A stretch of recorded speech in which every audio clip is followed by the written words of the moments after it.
Ahmad duduk di ruang kerjanya yang mewah, menatap tumpukan uang di atas meja kaca. Lampu gantung berkilau di atas kepalanya, memantulkan warna emas yang membuat ruangan itu tampak seperti gua penuh harta karun. Namun di balik kilau itu, ada rasa sesak di dada yang tak bisa ia jelaskan. Sudah bertahun-tahun ia mengumpulkan kekayaan dari jalan yang tidak bersih, penipuan, manipulasi proyek, dan permainan uang haram yang ia kuasai dengan lihai. Orang-orang memanggilnya bos besar, tapi di dalam dirinya, Ahmad tahu sebutan itu tak lebih dari topeng. Ia menatap foto keluarganya di atas meja, istri yang salehah, anak-anak yang sedang bersekolah di luar negeri, semua hidup dari hasil uang kotor yang kini memenuhi rekeningnya. Suatu malam, entah mengapa, ia merasa dipanggil untuk berubah. Mungkin aku harus umroh, gumamnya lirih.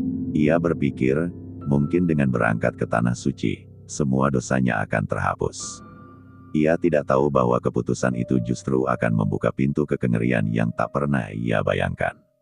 Keesokan harinya, Ahmad mulai merencanakan perjalanan umrohnya dengan penuh semangat. Ia menghubungi biro perjalanan terbaik di kotanya, meminta paket paling mahal dan fasilitas paling mewah. "Saya ingin yang terbaik," ujarnya kepada petugas, dengan nada tegas seperti biasa. Dalam hati kecilnya, ia berharap kemewahan itu akan menenangkan rasa bersalahnya.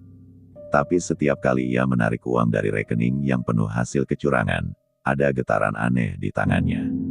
Ia merasakan dingin yang menjalar dari ujung jari sampai ke dada. "Hanya uang, tidak lebih," katanya mencoba menenangkan diri. Tapi di dalam benaknya, suara lain berbisik pelan, suara yang seolah berasal dari dalam dirinya sendiri. "Uang itu kotor, kau tahu itu." Ahmad menepisnya dengan keras. "Niatku baik," balasnya dalam hati. Ia terus mempersiapkan segalanya, pakaian ihram, doa-doa yang belum pernah ia hafal sebelumnya, bahkan buku panduan kecil tentang tata cara umroh.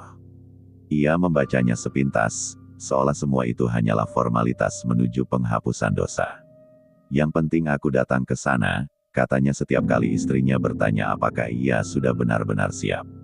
Istrinya menatapnya dengan mata lembut, tanpa tahu betapa gelapnya asal uang yang membiayai keberangkatan itu. "Insya Allah semua dilancarkan," ucap sang istri tulus. Ahmad mengangguk, menelan ludah, merasa dadanya kembali sesak. Malam itu, ia membuka dompet dan menghitung lembar demi lembar uang dolar yang akan ia bawa. Setiap lembar terasa berat, seolah ada noda tak terlihat yang melekat di ujungnya. "Cukup untuk bersedekah di sana," katanya sambil tersenyum kecil. Ia benar-benar percaya bahwa amal yang ia lakukan bisa menutupi asal uangnya. Tapi malam-malam berikutnya mulai terasa berbeda. Ia sering terbangun di tengah malam, mendengar suara-suara lirih di sudut kamar. Kadang seperti bisikan, kadang seperti desahan berat seseorang yang berdiri tepat di belakangnya. Ketika ia menoleh, tak ada siapapun di sana. Hanya lampu tidur kecil yang bergetar redup, seolah ruangan itu sedang bernafas. Ahmad mencoba menenangkan diri dengan membaca doa-doa pendek yang baru saja ia pelajari. Tapi setiap kali lidahnya melafalkan kalimat suci, rasa dingin semakin menusuk ke tulang. Seperti ada yang menertawakannya dari dalam kegelapan. "Kau pikir Tuhan menerima uangmu?" Suara itu berbisik di kepalanya. Ahmad menutup telinga, gemetar, mencoba meyakinkan diri bahwa itu hanya imajinasinya. Siang harinya, saat menandatangani dokumen pembayaran ke biro perjalanan, tangannya kembali bergetar. Petugas yang menerima uang itu sempat melirik heran. "Tidak apa-apa Pak Ahmad." "Tidak, hanya kurang tidur," jawabnya cepat, menyembunyikan wajahnya di balik senyum palsu. Tapi dalam pikirannya, ia mulai mempertanyakan, "Mengapa aku merasa seperti sedang membeli tiket menuju neraka, bukan ke Baitullah?" Ia mencoba mengabaikan perasaan itu, menenangkan diri dengan logika yang selama ini menyelamatkannya dari rasa bersalah. "Semua orang berdosa," katanya dalam hati. "Setidaknya aku mencoba memperbaiki diri."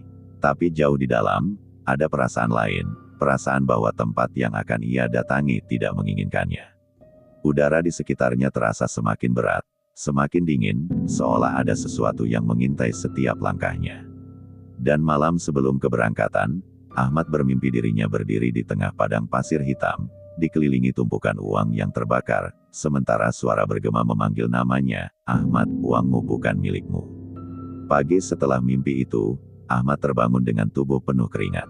Suara azan subuh dari masjid dekat rumah terasa jauh, seperti datang dari dunia lain. Ia duduk di tepi ranjang, menatap jari-jarinya yang gemetar tanpa sebab. "Hanya mimpi," bisiknya pelan, mencoba menenangkan diri. Tapi di dalam dada, ada beban berat yang tidak mau pergi. Setiap kali ia menutup mata, ia masih bisa melihat uang yang terbakar dalam mimpinya. Bersama suara itu, suara yang memanggil namanya dengan nada menuduh. Ia mengambil air wudhu, berharap rasa dingin bisa menenangkan pikirannya. Namun air itu terasa aneh, seolah lebih dingin dari biasanya, seperti menyengat kulitnya dari dalam. Saat ia menatap cermin, wajahnya terlihat pucat dan matanya sedikit merah. "Mungkin aku terlalu lelah," katanya sambil memaksa tersenyum pada bayangannya sendiri. Hari-hari menuju keberangkatan terasa panjang dan berat. Ahmad mulai kehilangan nafsu makan, meski hidangan mewah tersaji di meja setiap waktu. Setiap kali ia mencoba tidur, selalu ada gangguan yang tak masuk akal. Pintu kamar berderit sendiri, atau lampu menyala padam seolah ada yang menyentuh saklar. Istrinya menatap dengan cemas, "Abang kenapa?" Seperti orang ketakutan. Ahmad hanya menggeleng. "Tidak apa-apa, hanya stres karena persiapan." Namun dalam hatinya, ia tahu ada sesuatu yang jauh lebih gelap dari sekadar stres. Setiap malam, bayangan hitam yang samar itu selalu hadir. Kadang berdiri di ujung tempat tidurnya, kadang di depan lemari, kadang di cermin. Dan setiap kali ia memalingkan wajah, bayangan itu lenyap, meninggalkan hawa dingin dan bisikan aneh. Di hari ketiga sebelum keberangkatan, Ahmad bermimpi lagi. Kali ini ia melihat dirinya mengenakan pakaian ihram, berjalan di antara lautan manusia. Tapi wajah semua orang di sekitarnya hitam dan tak berbentuk. Mereka berbisik pelan, "Orang berdosa tidak diterima di rumah suci." Ahmad mencoba berlari, tapi langkahnya berat, seperti terperangkap di pasir hidup. Dari kejauhan, terdengar tangisan wanita dan tawa yang melengking bersamaan. Ia menjerit, tapi suaranya tak keluar. Saat terbangun, napasnya tersengal-sengal dan bajunya basah kuyup oleh keringat. Ia menatap jam di dinding, pukul 3 dini hari. Suara angin di luar jendela terdengar seperti bisikan nama dirinya, Ahmad. Pagi itu, ia memutuskan untuk berdoa lebih banyak. Ia duduk di ruang tamu dengan Al-Quran terbuka di depannya. Tapi setiap kali ia mencoba membaca, huruf-huruf di halaman itu tampak bergetar dan kabur. Ia menutup kitab itu dengan tangan gemetar, merasa malu dan ketakutan. "Tuhan, kenapa aku merasa seperti ini?" bisiknya lirih. Namun jawaban yang datang hanya keheningan yang menakutkan. Telepon berdering, membuatnya terlonjak. Dari seberang, suara temannya mengingatkan, "Ahmad, besok kita berangkat ya. Siap-siap mental, bro." Ahmad menjawab singkat, "Iya, siap." Tapi di dalam hati, ia justru ingin membatalkan semuanya. Malam terakhir di rumah menjadi yang paling mencekam. Saat ia sedang berkemas, lampu kamarnya tiba-tiba padam selama beberapa detik. Ketika menyala kembali, koper yang tadi tertutup kini terbuka lebar. Di dalamnya, uang tunai yang ia simpan tampak berserakan, sebagian lembarannya seperti terbakar di ujung. Ahmad terperanjat, memeriksa dengan panik.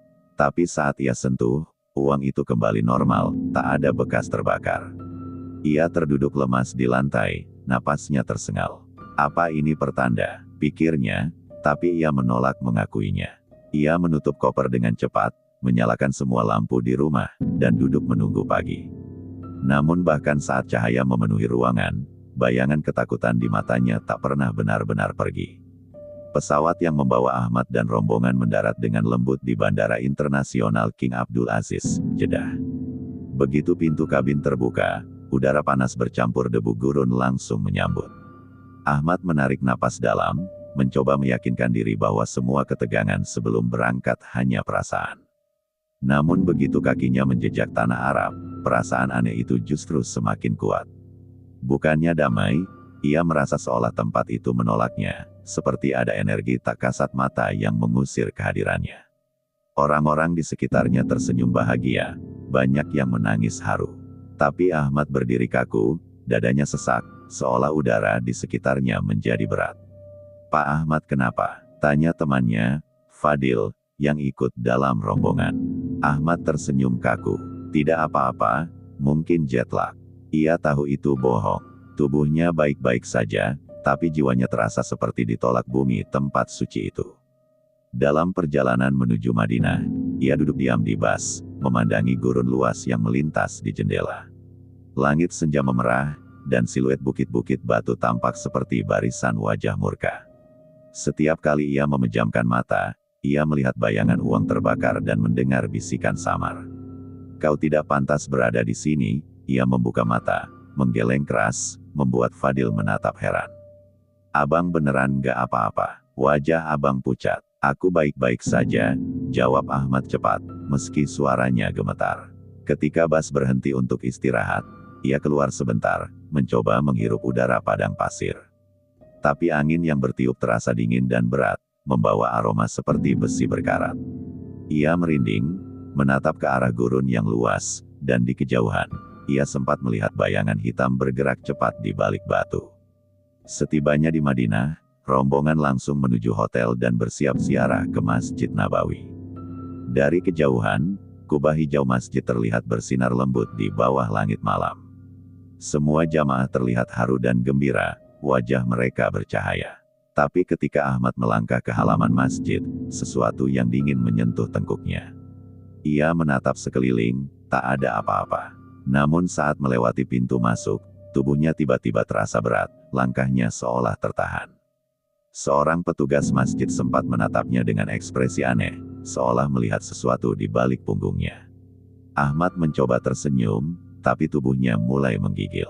Ia memaksakan diri untuk ikut rombongan salat. Saat takbir dikumandangkan, dada Ahmad terasa sesak seperti ditekan tangan besar yang tak terlihat. Di tengah salat, pandangannya mulai kabur. Ia melihat lantai masjid seolah bergetar, seperti gelombang air. Wajah jamaah di depannya tampak berubah, sebagian menjadi gelap, sebagian memancarkan cahaya menyilaukan. Ia menutup mata, menunduk, mencoba fokus pada bacaan. Tapi suara imam terdengar jauh, bergema seperti dari dasar sumur. Ketika ia membuka mata, bayangan hitam itu muncul lagi, berdiri di barisan depan, menatapnya lurus. Tubuh Ahmad membeku. Wujud itu samar, seperti asap hitam pekat, tanpa wajah tapi memancarkan kebencian yang terasa sampai ke tulang. Ia menutup mata lagi, menahan napas, menunggu salat berakhir. Begitu salam terakhir diucapkan, Ahmad langsung bersujud lama, tak berani menoleh. Setelah keluar dari masjid, Fadil menepuk pundaknya. "Kau kenapa tadi gemetar?" Ahmad hanya tersenyum hambar. Udara dingin. Tapi Fadil menatapnya lebih lama. "Kau pucat sekali, bro. Kau keringatan padahal malam ini sejuk." Ahmad mengangguk pelan, enggan menjawab. Saat mereka berjalan kembali ke hotel, Ahmad sempat menoleh ke arah masjid. Di bawah cahaya lampu halaman, ia melihat sesuatu berdiri diam di antara jamaah yang beranjak pergi. Bayangan tinggi dengan kepala menunduk, tapi tatapannya terasa menusuk dari kejauhan. Ahmad cepat-cepat menunduk dan mempercepat langkah.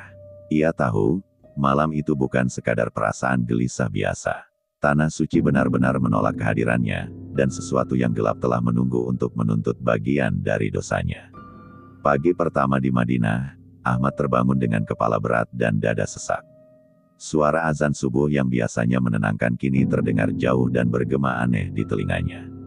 Ia duduk di tepi ranjang, mencoba menarik napas dalam, tapi setiap helaan terasa seperti menghirup udara dingin dari bawah tanah. Fadil yang sekamar dengannya sudah bersiap ke masjid, wajahnya cerah penuh semangat.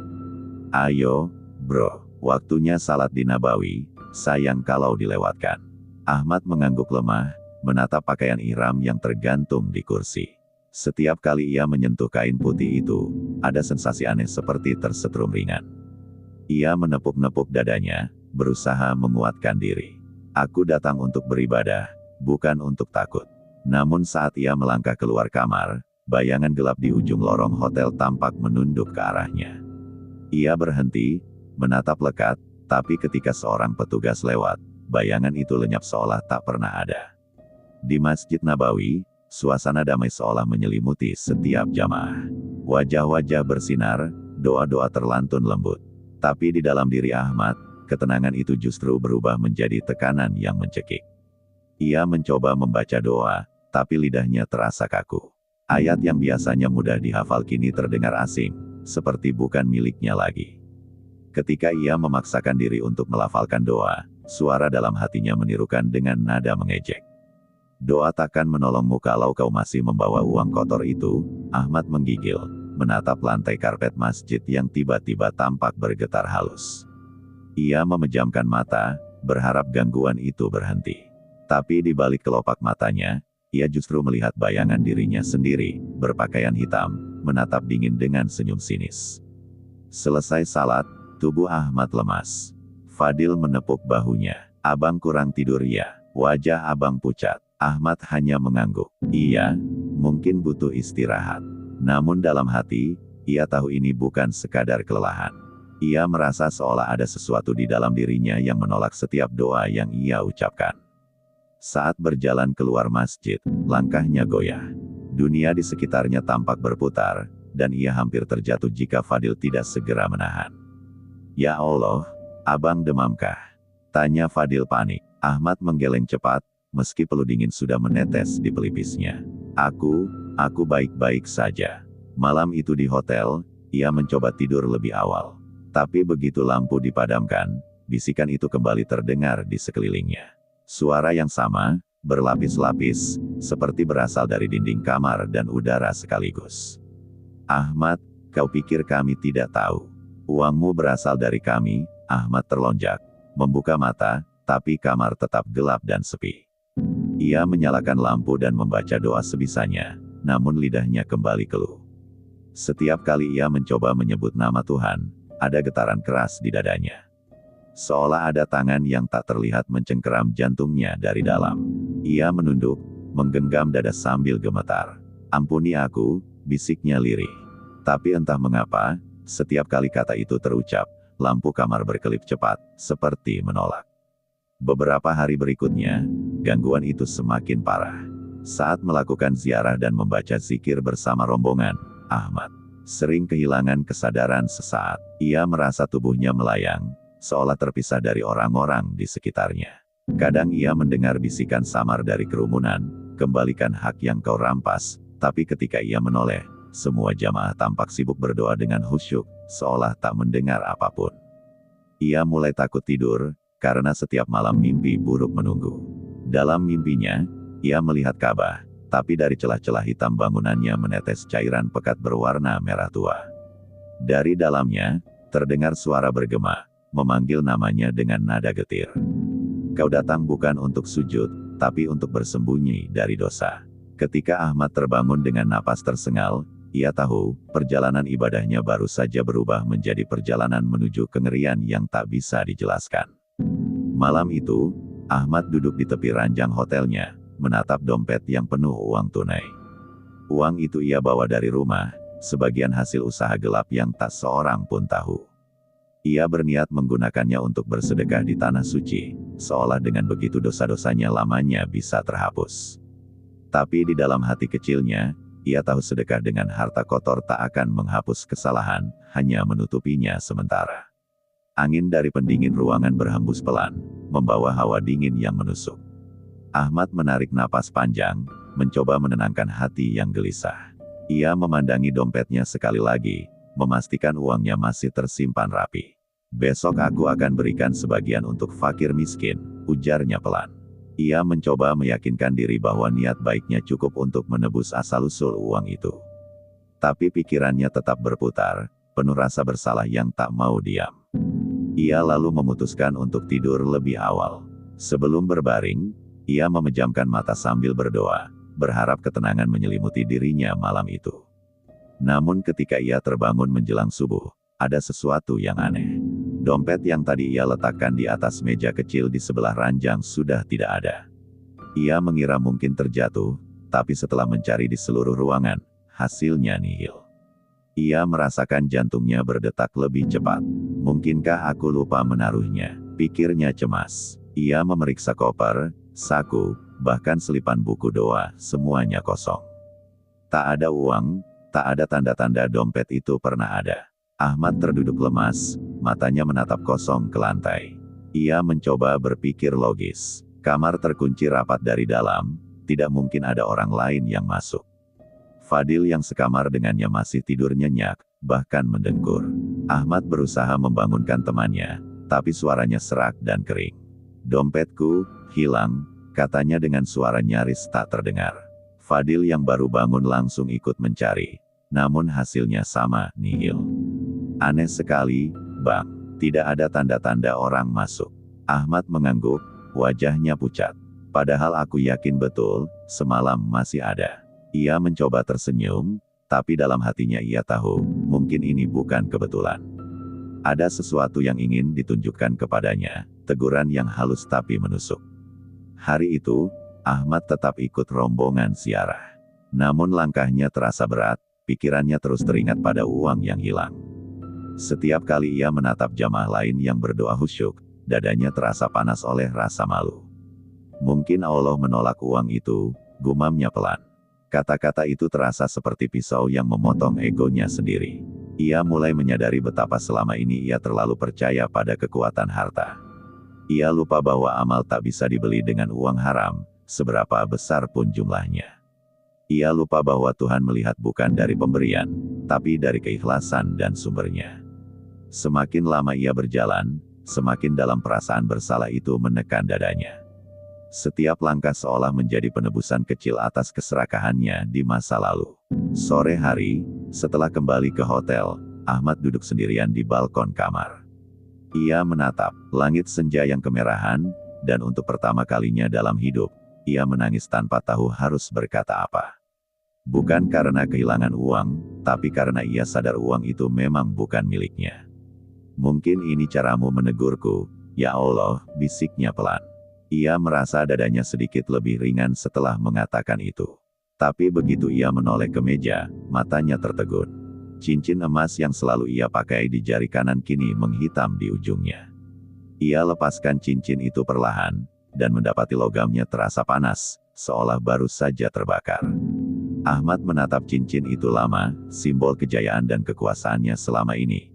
Kini tampak seperti noda masa lalu yang tak bisa dihapus. Ia menutup matanya, menangis lebih dalam, menyadari bahwa kehilangan pertama itu hanyalah permulaan dari perjalanan penebusan yang sesungguhnya. Pagi itu, Ahmad berjalan menuju Masjidil Haram bersama rombongannya. Udara terasa hangat, dan matahari mulai menampakkan cahayanya di atas langit Makkah yang bersih. Setiap langkah Ahmad terasa berat, bukan karena lelah fisik, melainkan beban batin yang ia bawa. Ia masih teringat kehilangan uang dan cincin yang menghitam di jarinya. Tapi kini ia mencoba menenangkan diri, meyakinkan hatinya bahwa semua itu adalah bagian dari pelajaran. "Mungkin aku memang harus kehilangan semuanya agar bisa benar-benar memahami arti berserah," batinnya. Di depan gerbang Masjidil Haram, Ahmad berhenti sejenak. Ia menatap Ka'bah dari kejauhan, dan dada terasa bergetar hebat. Air matanya menetes tanpa ia sadari, seolah seluruh kesalahan hidupnya disorot oleh pandangan hitam putih bangunan suci itu. Ia menunduk dalam-dalam, malu pada diri sendiri. Saat masuk dan mulai tawaf, langkahnya goyah. Ia merasakan sesuatu yang ganjil, bukan sakit, tapi semacam dorongan halus di dada. Setiap kali ia berputar mengelilingi Ka'bah, pikirannya dipenuhi bayangan masa lalu. Wajah para pekerja yang pernah ia tipu, teman yang ia hianati, dan uang-uang kotor yang ia simpan tanpa rasa bersalah. Ia mencoba fokus berdoa, namun setiap kalimat terasa berat keluar dari mulutnya. "Ya Allah, ampuni aku," suaranya bergetar. Namun semakin ia berdoa, semakin kuat rasa sesak itu menekan dadanya. Seolah ada sesuatu yang menahan kata-katanya sebelum sampai ke langit. Peluh dingin menetes dari pelipisnya meski udara di dalam masjid begitu sejuk. Ia berhenti sejenak, menatap kerumunan jamaah yang khusyuk berdoa. Di antara lautan manusia itu, ia merasa sangat kecil. Semua orang tampak suci, datang dengan hati bersih, sementara ia merasa datang membawa beban yang busuk. Ia menunduk lagi, kali ini dengan gemetar yang tak bisa ia kendalikan. "Aku malu, ya Allah," ucapnya pelan. Seseorang di sampingnya, seorang pria tua, menatap Ahmad lalu tersenyum hangat. Jangan menangis terlalu dalam, nak, katanya lembut. Kadang kehilangan itu cara Allah menyiapkan kita untuk dibersihkan. Ahmad hanya bisa mengangguk pelan, tak sanggup membalas kata-kata bijak itu. Tapi kalimat itu menancap di hatinya seperti cahaya kecil yang menembus kabut. Ia lanjut tawaf dengan langkah lebih perlahan. Setiap langkahnya kini menjadi tangisan yang tak bersuara. Setelah selesai, ia mencari tempat untuk duduk dan beristirahat. Ia mengambil air zam-zam, lalu meneguknya perlahan. Air itu terasa berbeda, dingin, tapi menenangkan hingga ke dalam jiwa. Saat meneguk, ia merasa seperti sedang menelan seluruh penyesalan hidupnya sekaligus. Tiba-tiba, pandangannya kabur sesaat. Ia melihat bayangan dirinya sendiri, berdiri di depan toko, menerima uang haram dengan tawa puas. Lalu bayangan itu memudar, tergantikan oleh dirinya kini, duduk lemah di masjid dengan wajah penuh air mata. Ia menutup wajahnya dengan kedua tangan, menangis lebih dalam dari sebelumnya. Aku benar-benar kotor, gumamnya lirih. Namun di tengah isak itu, ada perasaan ringan yang perlahan tumbuh. Beberapa jamaah menepuk pundaknya lembut, memberi tisu, memberi senyum, tanpa bertanya apapun. Ia merasa dikelilingi oleh kebaikan yang tulus, hal yang selama ini tidak ia rasakan dalam hidup penuh tipu daya. Ia mulai paham, bahwa Tuhan tak selalu menegur dengan petir, tapi seringkali dengan kelembutan yang membuat hati bergetar. Setelah berwudu lagi, Ahmad berdiri menunaikan salat. Saat sujud pertama, hatinya hancur sepenuhnya.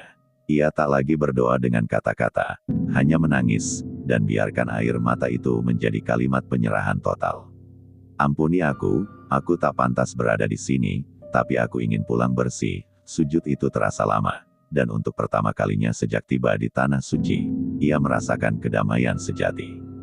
Bukan karena uang, bukan karena status, tapi karena hatinya benar-benar hancur, dan hanya dengan kehancuran itu, cahaya bisa masuk. Ahmad keluar dari masjid dengan langkah tenang, menyadari bahwa perjalanan tobatnya baru saja benar-benar dimulai. Setelah beberapa hari di Makkah, rombongan Ahmad melanjutkan perjalanan menuju Madinah. Bas bergerak pelan di bawah langit gurun yang memantulkan cahaya keemasan senja. Ahmad duduk di dekat jendela, menatap horizon yang luas dan kosong.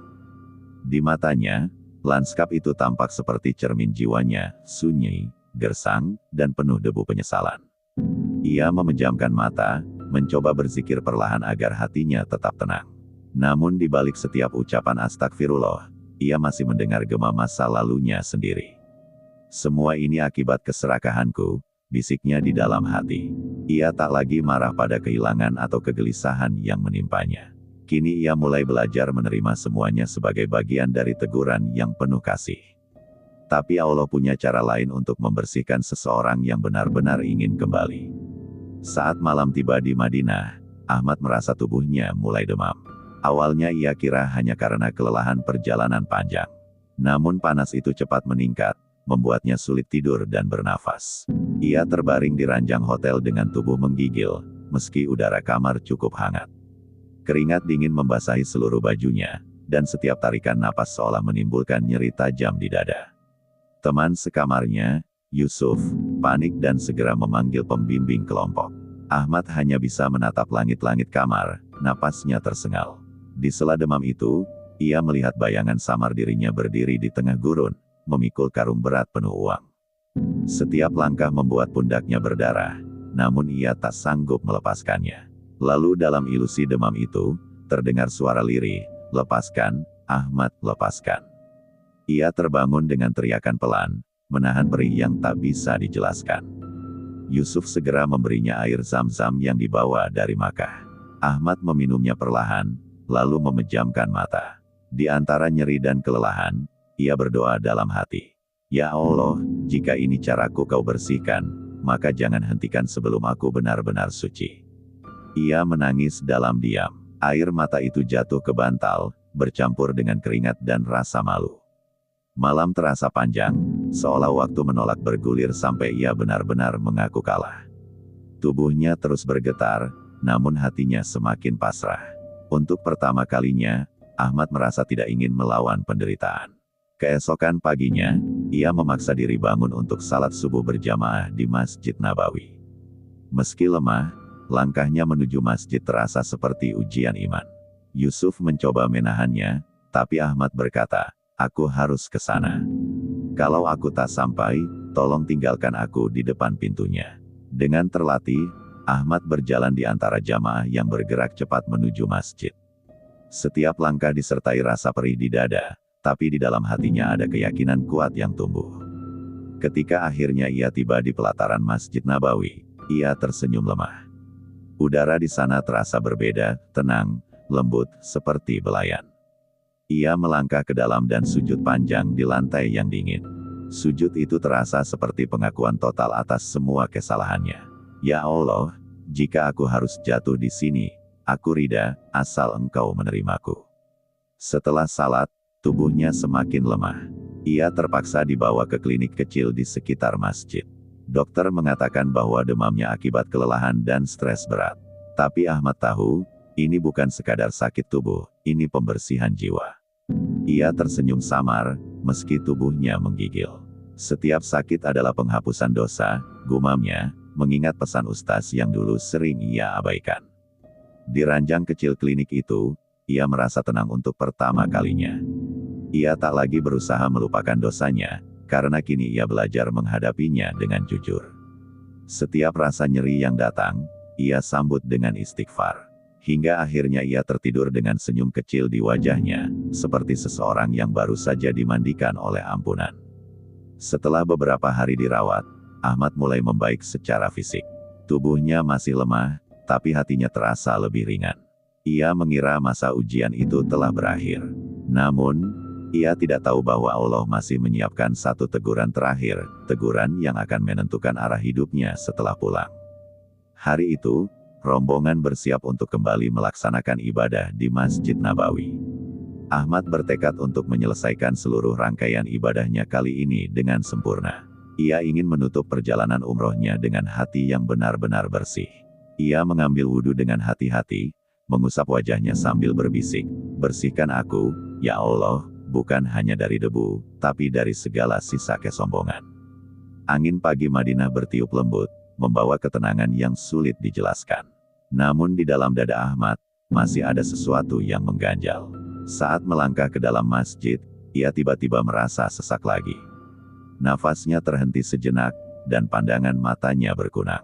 Ia berhenti di antara jamaah, mencoba menarik napas dalam. Yusuf yang berjalan di sampingnya langsung memegang bahu Ahmad. "Kau baik-baik saja?" tanyanya khawatir. Ahmad tersenyum tipis. "Aku baik, mungkin hanya terlalu semangat." Ia memaksakan diri melanjutkan langkah, meski tubuhnya terasa berat. Di dalam hatinya, ada bisikan yang lembut namun menohok. "Engkau ingin menutup dengan kesempurnaan, padahal yang aku inginkan adalah keikhlasan." Kalimat itu membuat langkahnya goyah. Ia sadar, selama ini ia masih menyimpan niat untuk membuktikan bahwa ia layak diampuni. Saat mulai salat, pikirannya kembali terpecah. Ia berusaha fokus pada bacaan imam, tapi pikirannya mengembara ke masa lalu lagi. Ia melihat wajah anak buahnya yang dulu ia tipu gajinya, keluarga miskin yang ia remehkan. Setiap kali ia membaca ayat, "Ya ayyuhallazina amanu," ia merasa disapa secara pribadi.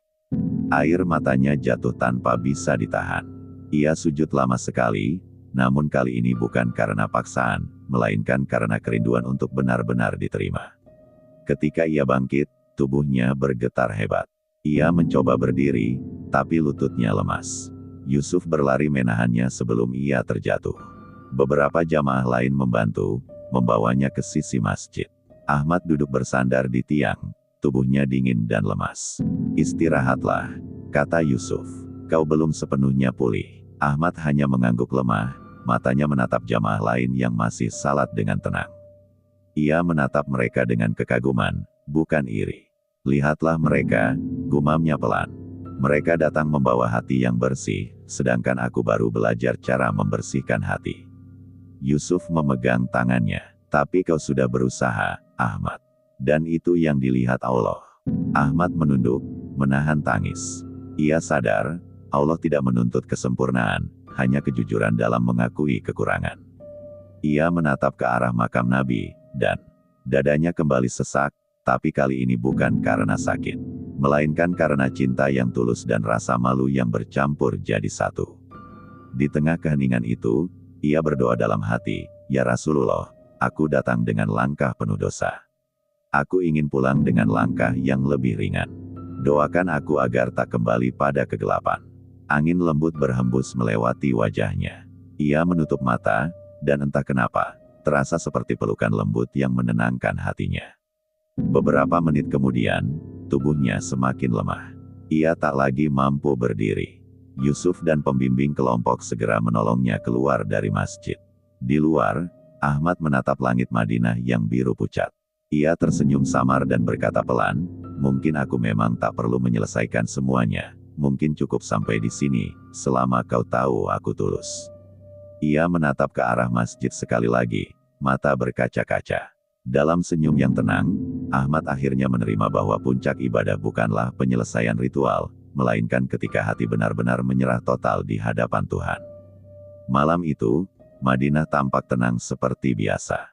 Lampu-lampu di sekitar hotel berpendar lembut, sementara suara azan Isya telah lama berlalu. Ahmad duduk di kursi dekat jendela kamarnya, menatap ke arah Masjid Nabawi yang terlihat samar dari kejauhan. Tubuhnya masih lemah, tapi hatinya lebih lapang dari hari-hari sebelumnya.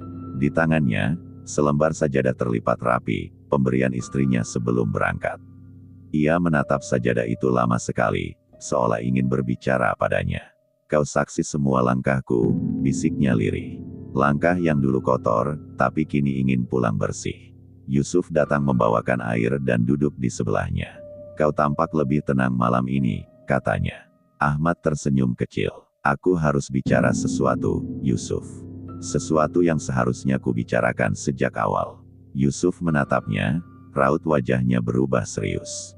Ahmad menarik napas panjang, menundukkan kepala. "Selama ini, aku datang ke sini dengan uang yang tidak halal," ucapnya dengan suara bergetar. Kata-kata itu keluar pelan, tapi terasa berat seperti batu besar yang digulingkan dari dada. Yusuf terdiam, matanya sedikit membesar. Ahmad melanjutkan dengan suara semakin lirih, "Bisnisku dulu penuh tipu daya, riba, dan penyelewengan. Aku tahu itu salah, tapi aku tetap jalankan. Aku pikir, kalau aku ke Tanah Suci, semuanya akan hilang." Ia memejamkan mata, air mata mulai mengalir tanpa bisa ditahan. "Aku salah, Yusuf. Aku menipu diriku sendiri." Yusuf menarik napas dalam, lalu memegang bahu Ahmad dengan lembut. "Kau tidak salah kalau akhirnya mengaku. Justru itulah langkah pertama yang benar." Ahmad menunduk lebih dalam, bahunya berguncang menahan tangis. "Sejak aku sampai di sini, aku merasa ditolak. Semua terasa asing. Aku sakit, kehilangan uang, merasa tak pantas. Sekarang aku tahu, semua itu bukan kebetulan." Yusuf tidak memotong kata-katanya. Ia hanya mendengarkan, dengan wajah yang tenang namun penuh empati. "Aku malu, Yusuf. Aku malu pada diriku, pada Tuhan, pada semua orang yang percaya aku datang dengan niat baik." Yusuf berkata pelan, "Terkadang Allah biarkan kita jatuh agar kita tahu rasanya bersujud bukan karena kewajiban, tapi karena benar-benar tak berdaya." Kalimat itu membuat Ahmad terisak lebih keras. Ia menutup wajahnya dengan kedua tangan, suaranya pecah di antara isak. "Aku ingin kembali, Yusuf. Aku ingin mengembalikan semua yang bukan milikku. Aku ingin menebus semuanya, walau aku tahu mungkin tak cukup waktu." Yusuf menepuk punggungnya pelan. "Kalau niatmu tulus, Allah akan tunjukkan caranya. Kadang ampunan datang bukan karena kita pantas, tapi karena kita benar-benar butuhnya." Ahmad hanya bisa mengangguk dengan air mata yang tak berhenti jatuh. Malam semakin larut, angin dari luar jendela masuk, membuat tirai berayun lembut. Tubuh Ahmad mulai menggigil, tapi kali ini bukan karena demam, melainkan karena luapan emosi yang terlalu besar. Ia merasa dadanya seperti dibersihkan dari dalam, meski menimbulkan rasa perih luar biasa. Setiap helaan napas membuatnya semakin sadar akan kecilnya dirinya. "Ya Allah, aku menyerah sepenuhnya," ucapnya dengan sisa suara yang gemetar. Ia berusaha berdiri untuk mengambil air wudhu, tapi kakinya tiba-tiba lemas. Yusuf segera menahannya. "Istirahatlah dulu, Ahmad." Tapi Ahmad menggeleng lemah. "Tidak, aku ingin salat. Malam ini aku harus sujud dengan jujur." Dengan susah payah, ia berdiri, lalu membentangkan sajadah di lantai. Ia berdiri tegak, meski tubuhnya hampir roboh. Takbir pertamanya terasa panjang, seperti memutus jarak antara dirinya dan langit. Saat ia ruku, air mata jatuh ke sajadah, membentuk titik-titik kecil. Dan ketika ia sujud, tubuhnya bergetar hebat, bukan karena sakit, tapi karena pelepasan total dari beban yang telah lama ia pikul. Yusuf hanya bisa menatapnya dari belakang, tanpa berani mengganggu. Dalam sujud panjang itu, Ahmad berbisik lirih, "Ambillah semuanya, ya Allah, asal kau sisakan aku dalam ampunan-Mu." Tubuhnya terasa ringan, meski napasnya mulai pendek. Setelah memberi salam, ia bersandar ke dinding, wajahnya pucat tapi damai. "Yusuf," katanya pelan, "aku rasa, aku baru saja benar-benar beribadah untuk pertama kalinya." Yusuf tersenyum sambil menahan tangis. "Ya, Ahmad, itulah arti tobat yang sebenarnya." Malam itu, Ahmad tertidur dalam keadaan suci air mata, tubuhnya menggigil pelan, tapi wajahnya tersenyum, seolah seluruh beban dunia akhirnya benar-benar dilepaskan. Hari kepulangan tiba lebih cepat dari jadwal. Ahmad memutuskan untuk ikut rombongan pulang lebih awal karena kesehatannya menurun. Wajahnya pucat, tubuhnya semakin kurus, tapi sorot matanya berbeda, ada ketenangan di sana. Yusuf membantunya membawa koper, sementara Ahmad hanya menggenggam tas kecil berisi Al-Quran dan sajadah. "Aku tak butuh banyak lagi," katanya pelan. "Yang kubawa sudah cukup untuk perjalanan terakhirku." Yusuf hanya bisa terdiam, kata-kata itu terdengar seperti perpisahan yang samar. Di bandara, Ahmad menatap ke arah langit Madinah untuk terakhir kalinya. Ia menarik napas panjang, lalu menunduk dengan air mata yang menetes diam-diam. "Terima kasih, ya Allah, kau izinkan aku datang, meski aku kotor." Pesawat pun berangkat, meninggalkan langit suci yang perlahan memudar di balik awan. Di dalam kabin, Ahmad terdiam sepanjang perjalanan. Ia hanya sesekali membuka mushaf kecil dan membaca dengan suara nyaris tak terdengar. Yusuf duduk di sampingnya, memperhatikan sahabatnya itu dengan perasaan campur aduk. Setiap ayat yang keluar dari bibir Ahmad seolah disertai isak kecil yang ditahan. "Dulu aku membaca Al-Quran untuk terlihat alim," katanya lirih. "Sekarang aku membaca untuk memohon maaf." Yusuf menatapnya dengan mata basah, tak sanggup membalas apapun. Ketika pesawat mendarat di tanah air, Ahmad tersenyum samar. "Aku pulang, tapi hatiku tertinggal di sana," ucapnya pelan. Kata-kata itu terasa seperti tanda bahwa hidupnya sudah hampir lengkap. Ia tahu, kepulangan ini bukan sekadar kembali ke rumah, tapi menuju ujung perjalanannya sebagai manusia yang disucikan oleh rasa sakit dan tobat. Di rumah, keluarganya menyambut dengan tangis haru.